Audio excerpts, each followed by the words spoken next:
understand that the food they're putting in their body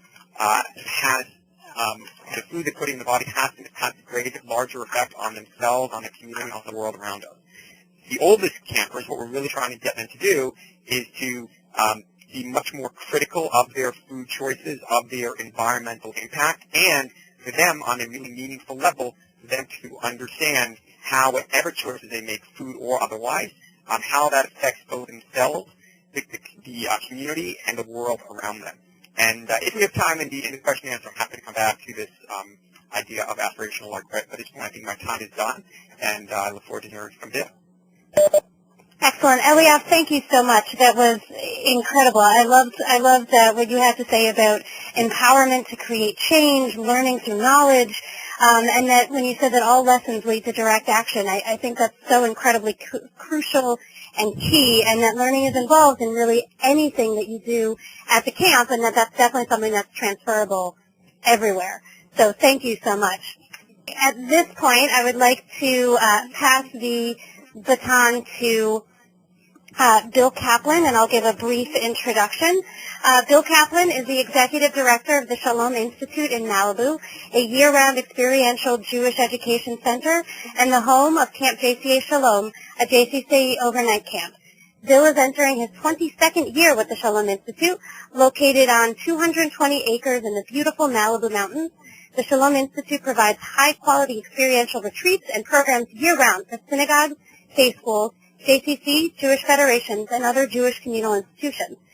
Each summer, Camp JCA Shalom offers the impactful Jewish overnight camping experience to thousands of children and young adults. In addition, the Shalom Institute strives to model eco-friendly practices that include solar power and water heating, composting, organic farming and gardening, recycling, water use reduction, recycled plastic bunk beds, paper use reduction, energy efficiency, and much, much more. Bill works year-round with the Jewish day school, religious school, and early childhood educators, as well as many others in the Jewish community, to develop more eco-friendly practices at their institutions while incorporating these practices into their curriculum and connecting their greening to their Jewish educational goals. Bill also uses nature, organic gardens, and biblical gardens creatively to teach Torah, Israel, Jewish culture, holidays, and history, and a model he calls edible Judaism. Bill has a BA from Wesleyan University in Middletown, Connecticut, an MBA in Nonprofit Management and Jewish Communal Service from American Jewish University, and is currently a fourth-year rabbinical student at the Academy for Jewish Religion in Los Angeles. Bill is immediate past president of the Jewish Communal Professionals of Southern California and one of the founders of the Coalition on the Environment and Jewish Life in Southern California, and Netia, a Jewish network that advances urban agriculture in Los Angeles. He is also, the chair of the Garden Committee in Valley Beth Shalom in Encino, and the proud father of Rebecca, age 10, who attends the day school there, and of Noah, age 12, who attends Heschel Middle School. So at this point, I would like to pass it off to Bill. All right, Dina, thank you. If I know I was going to cut into my time, I would have shortened my bio there, so I apologize for that. I was kind of going here on its own. Anyway, thank you very much. Elia, that was great. I'd like to apply for a job there next summer. It's pretty amazing what you're doing up there. Very impressive. So we're in a little different location. We're here in Malibu, California. If I could transport all of you out here right now, it's a beautiful, gorgeous day. I'm not sure where all of you are around the country, but we're on 220 acres here in Malibu, and we're really in the middle of Los Angeles. We're about 45 minutes from actually an hour from downtown LA and 45 minutes from like the UCLA, Westwood area, and about 45 minutes from the San Fernando Valley. We're about 5 miles from the ocean.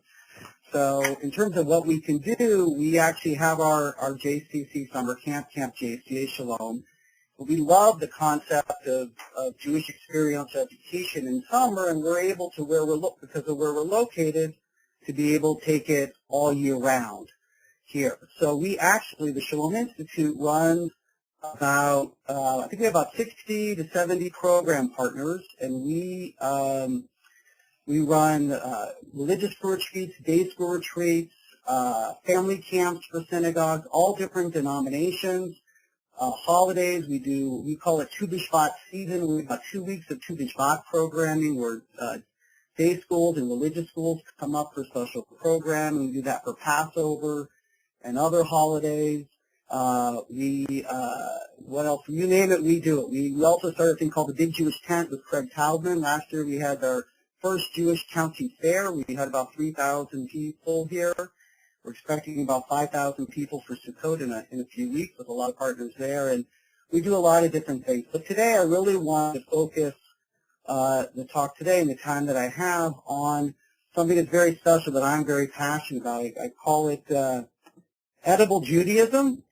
We're talking about experiential education. We call it painless education because it's really engaging for all different ages, all the way from preschool all the way to adults, for people that don't have a lot of knowledge, to Jewish educators. We have a place that we call here the Shemesh Organic Farm. It's about a 3 or 4 acre, we call 3 or 4 acre farm. It consists of 3 different areas. One is what we call our Aya farm, which is the center area, which is where we're teaching. We have about 400 different fruit trees. We have planter boxes. We're teaching about Jewish agricultural laws, about Peah. We've even one of the day schools painted one. I don't have it here, but painted one of the corners of the box, the Peah box. We're teaching all different agricultural laws there, as well as this organic farming and gardening. And we're doing actually not only programs with the schools, but also community workshops as well. The other area that we developed is called Peanut High, which is our animal center. We've got donkeys and horses and goats and chickens, and we're using that really hands-on to teach about taking ethical treatment of animals, and really everything, it becomes a trigger. Some of the things that we do in terms of this is the garden. This is actually, I'll tell you about this area. This is the area called the Marla Bennett Israel Discovery Center and Garden, and it's a garden in the shape of the map of Israel, and it's named after Marla Bennett, who's unfortunately one of the victims of the Hebrew University bombing in 2002. She was 24 years old. She actually grew up at our camp, and we created this place as a tribute to her memory. She wanted to be a Jewish educator, and so it's a garden in the shape of a map of Israel. It has several components to it. It has the planter boxes of the cities. You can see there's Jerusalem and Beersheba, and some of the plants are definitely associated with those areas.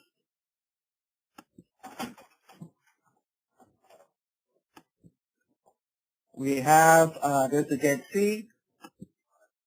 There's the Kinneret. It's a water education center. And then we also have, this is actually our Havdalah garden. It's in Spot area, which is a spacebox-looking sculpture that we've actually planted all the different spices below and above that are growing around it, and we use that. We pick that. That's what we use in our summer camp and other programs when we're doing Havdalah. There's the Yom Kippur garden. These gardens, and then this is part of our Pesach gardens. This is where I want to stop.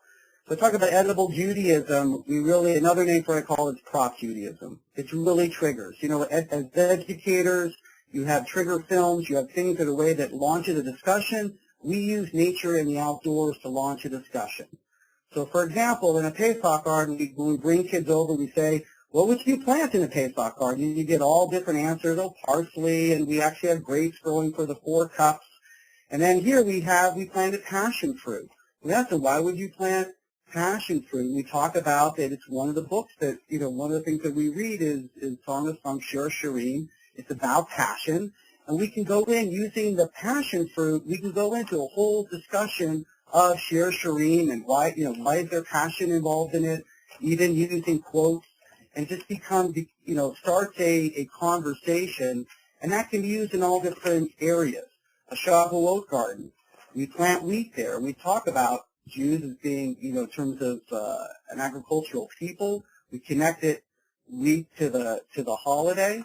We can go into all different discussions based on there. But really, these are all triggers that actually, in all of wherever your location might be, These are things that you don't have to be in Southern California. You can plant a garden. You can have something indoors. You can do presentations indoors. You can use some of the materials